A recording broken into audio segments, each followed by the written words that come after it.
دیکھتا, کبھی پیغمبر کے چہرے کی طرف دیکھتا. مجھے پیدا کرنے والے رب کی قسم, مجھے عرش سے فرش کا چاند زیادہ خوبصورت نظر آیا. علامہ ابن حجر اسقلانی فرماتے ہیں ہجرت کی رات جب حضور کا سر ابو بکر کی گود میں آیا, یوں لگ رہا تھا جیسے صحن میں اللہ کا قرآن سجا. سامنے ڈنگ مارا, ابو بکر کے جسم میں زہر اثر کر گیا. ابو بکر نے حرکت نہ کی. کیوں؟ اسے ابو بکر کی گود میں نبی پاک صلی اللہ علیہ وسلم آرام فرما ہے. ہم کس سے بیان کرتے ہیں؟ امام مالک کو حدیث بیان کرتے ہوئے 17 مرتبہ بشو نے ڈنگ مارا. امام مالک حدیث کا کبھی ادب نہ کرتا, اگر ابو بکر نبی کا چہرے کا ادب نہ کرتا. یہ سبق ابو بکر دے گیا جب نبی کا سر گود میں ہو مجھے حرکت کرنے کی اجازت نہیں دیتا. ابو بکر کے آنسو کا قطرہ پیغمبر کے چہرے پہ گرا, حضور کی آنکھ کھل گئی. یہ آنسو کا قطرہ غار میں جا سکتا تھا, یہ آنسو کا قطرہ زمین میں جا سکتا تھا, یہ آنسو کا قطرہ پتھروں میں جذب ہو سکتا تھا. یہ آنسو کا قطرہ حضور کے چہرے گرا, حضور کی آنکھ کھل گئی. اور دنیا کو بتایا لوگوں 2 ہی قطرے اللہ کو بڑے پسند آئے. ایک ابو بکر کے آنسو کا قطرہ اللہ کو بڑا پسند آیا, ایک عثمان غنی کا خون کا قطرہ اللہ کو بڑا پسند آیا جو قرآن کے صفحات پہ گرا. وہ 1,44,000 صحابہ یہ نبی کے عاشق تھے. ان عاشقوں کا سردار ابو بکر صدیق تھا. ابو بکر نے وہ رتبہ پایا جو جبرائیل امین بھی نہ پا سکا. ایک ہے ہجرت کی رات, ایک ہے معراج کی رات. ایک رات پیغمبر نے آسمانوں کا سفر کیا, دوسری رات آقا علیہ الصلوۃ والسلام مدینے کا سفر کیا. ایک رات نبی کا رفیق جبرائیل تھا اور دوسری رات نبی کا رفیق ابو بکر صدیق. نبی پاک صلی اللہ علیہ وسلم معراج پہ گئے, جبرائیل نے ساتھ چھوڑ دیا, آپ اکیلے عرش پہ گئے. لیکن ابو بکر کو دیکھو ہر وقت نبی کے ساتھ, وہ ساتھ چھوڑ کے پیچھے نہیں ہٹے. ہر جنگ میں نبی کے ساتھ ہے, رشتہ دینے میں نبی کے ساتھ ہے, مکہ کی گلیوں میں نبی کے ساتھ ہے, مدینہ کی گلیوں میں نبی کے ساتھ ہے, وہ دودھ دونے میں نبی کے ساتھ ہے, مسجد قباء میں نبی کے ساتھ ہے. 1400 سال ہو گئے, صدیق اکبر آج بھی نبی کے ساتھ ہے, روز محشر میں بھی نبی کے ساتھ ہے. تو صدیق عشق رسالت کا آئینہ ہے. پیغمبر نے نماز پڑھی, صدیق نے نماز پڑھی. پیغمبر نے روزہ رکھا, صدیق نے روزہ رکھا. پیغمبر نے حج کیا, صدیق نے حج کیا. حضور کو وفات سے 15 دن پہلے بخار آیا, صدیق اکبر کو وفات سے 15 دن پہلے بخار آیا. نبی پاک صلی اللہ علیہ وسلم کی عمر 63 سال ہے, صدیق اکبر کی عمر بھی 63 سال ہے. نبی پاک صلی اللہ علیہ وسلم کی وفات مدینہ منورہ میں ہوئی, صدیق اکبر کی وفات مدینہ منورہ میں ہوئی. نبی پاک صلی اللہ علیہ وسلم کی وصال پیر کا دن ہوا, صدیق اکبر کا وصال بھی پیر کے دن ہوا. نبی پاک صلی اللہ علیہ وسلم کے ساتھ ایک صحابی شریک تھا, شہید صدیق کے ساتھ ایک صحابی شریک تھا. نبی پاک صلی اللہ علیہ وسلم کو زہر دیا گیا, صدیق اکبر کو بھی زہر دیا گیا. نبی پاک صلی اللہ علیہ وسلم کو زہر کھانے میں دیا گیا, صدیق اکبر کو بھی زہر کھانے میں دیا گیا. جو نبی پاک صلی اللہ علیہ وسلم کے ساتھ صحابی شریک تھا وہ شہید ہو گیا, خدا نے نبی پاک صلی اللہ علیہ وسلم کو بچا لیا. جو صدیق کے ساتھ صحابی شریک تھا وہ شہید ہو گیا, خدا نے صدیق کو بچا لیا. حضور کی بیٹی فاطمہ نے چکی پیسی ہے, صدیق کی بیٹی اسماء نے چکی پیسی ہے. حضور صلی اللہ علیہ وسلم کی بیٹی زینب کو دھکا دیا گیا, صدیق اکبر کی بیٹی اسماء کو دھکا دیا گیا. نبی پاک صلی اللہ علیہ وسلم کے نواسے شہید ہوئے, صدیق اکبر کے نواسے شہید ہوئے. نبی پاک صلی اللہ علیہ وسلم کے نواسے کا سر کٹا گیا, صدیق اکبر کے نواسے کا سر کٹا گیا. نبی پاک صلی اللہ علیہ وسلم نے وفات کے مسواک مانگی, صدیق اکبر نے وفات کے وقت مسواک مانگی. حضرت زبیر کے گھر میں ابو بکر کی بیٹی اسماء ہے, نبی پاک صلی اللہ علیہ وسلم کے گھر ابو بکر کی بیٹی عائشہ ہے. تو نبی پاک صلی اللہ علیہ وسلم حکمن عشرہ مبشرہ میں ہے. نبی پاک صلی اللہ علیہ وسلم کے 2 داماد عشرہ مبشرہ میں شامل ہے, صدیق اکبر کے 2 داماد عشرہ مبشرہ میں شامل ہے.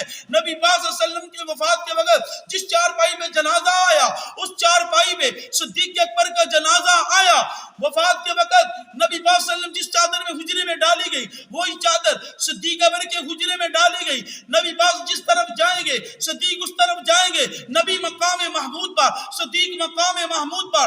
نبی حوض کوثر پر, صدیق حوض کوثر پر. یہ عشق و محبت کا راز یا خدا جانتا ہے یا مصطفیٰ جانتا ہے.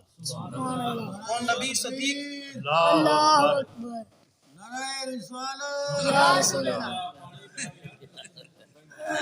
تو نبی اور صدیق میں یہ فرق ہے, 5 منٹ کا بیان رہ گیا بس.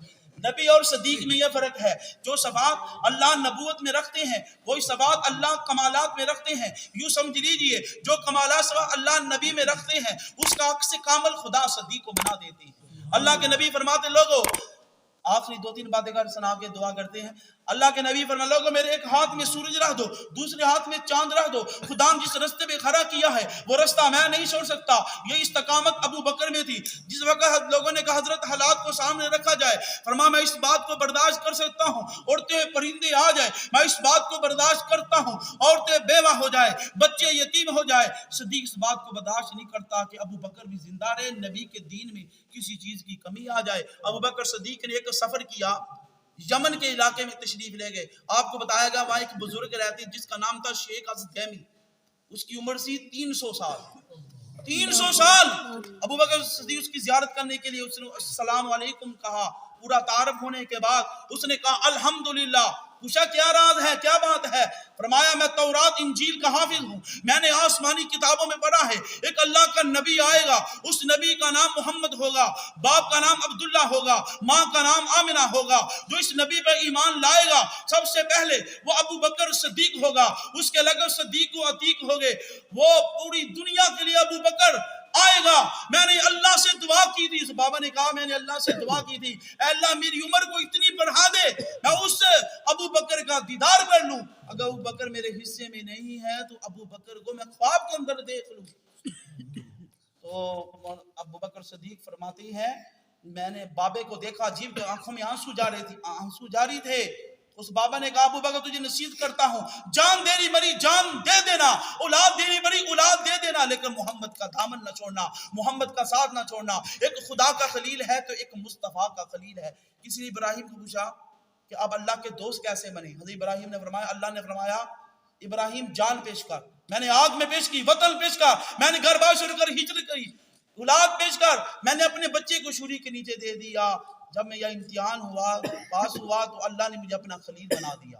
تو ایک خدا کا خلیل ہے ایک مصطفیٰ کا خلیل. خدا نے اپنے یار کا امتحان لیا مصطفیٰ نے اپنے یار کا امتحان لیا. اللہ نے کہا خلیل جان پیش کر کہا آگ حاضر ہے. رسول اللہ نے کہا صدیق جان پیش کر کہا غار حاضر ہے. دونوں کا تذکرہ قرآن پاک میں آیا ہے. جب معراج کی رات نبی پاک صلی اللہ علیہ وسلم اللہ کے قرب میں تھے حضور نے فرمایا میرے ذہن میں بات آئی اے اللہ جب میں جاؤں گا لوگ میری بات کا اقرار کریں گے. اللہ کی طرف سے آواز آئی صدیق گھبرانا نہ محمد گھبرانا نہ ساری دنیا انکار کرے گی پر تیرا ایک دیوانہ ابو بکر تیری معراج کا اقرار کرے گا. نبی پاک صلی اللہ علیہ وسلم نے فرمایا کل قیامت کے دن 8 دروازے ابو بکر کے لیے کھولے جائیں گے. ہر دروازے سے آواز آئے گی ابو بکر ہمارے دروازے جنت میں داخل. آخری بات تو ابو بکر اسے کہتے ہیں جو نیکی کے کام میں سب سے پہلے آئے. پیغمبر کی رفاقت میں پیغمبر کی محبت میں آپ نے میرے ساتھ ابو بکر کہنا ہے. آقا کا بچپن کا ساتھی کون ہے ابو بکر. پیغمبر کی جوانی کا ساتھی کون ہے ابو بکر. حضور کی آمد کا خواب دیکھنے والا کون ہے ابو بکر. پیغمبر کا ساتھ دینے والا کون ہے ابو بکر. مسلمانوں کلمہ پڑھنے کے بعد 45,000 نقش قید لے کر حضور کے نبوت کے قدموں میں رکھنے والا کون ہے ابو بکر صدیق ہے.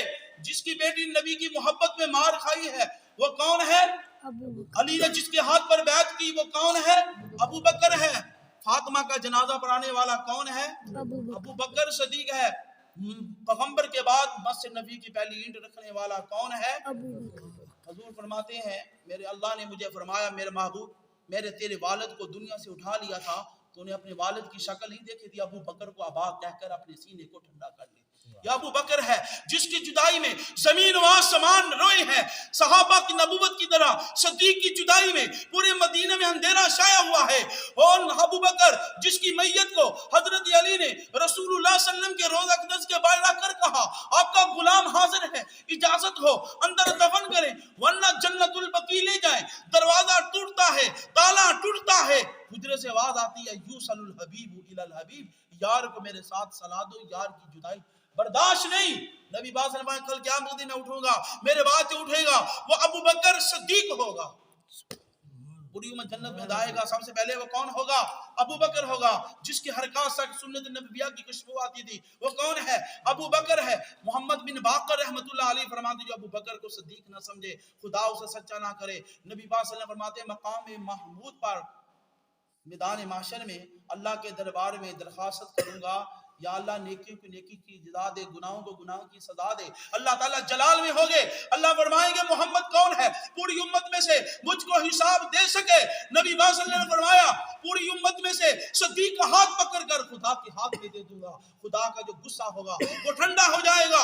اللہ فرمائیں گے میرے محبوب جس کے احسان کا بدلہ تو نہ لے سکا آج اس کا احسان کا بدلہ نہیں لے سکتا. جو پل صراط میں سب سے پہلے گزرے گا وہ ابو بکر ہوگا. تمام انبیاء کی امتی جنت کے باہر کھڑے ہوگے, جنت میں پہلا قدم رکھے گا تو ابو بکر صدیق ہوگا. اللہ تعالیٰ ہم سب کو اس پر عمل کرنے کی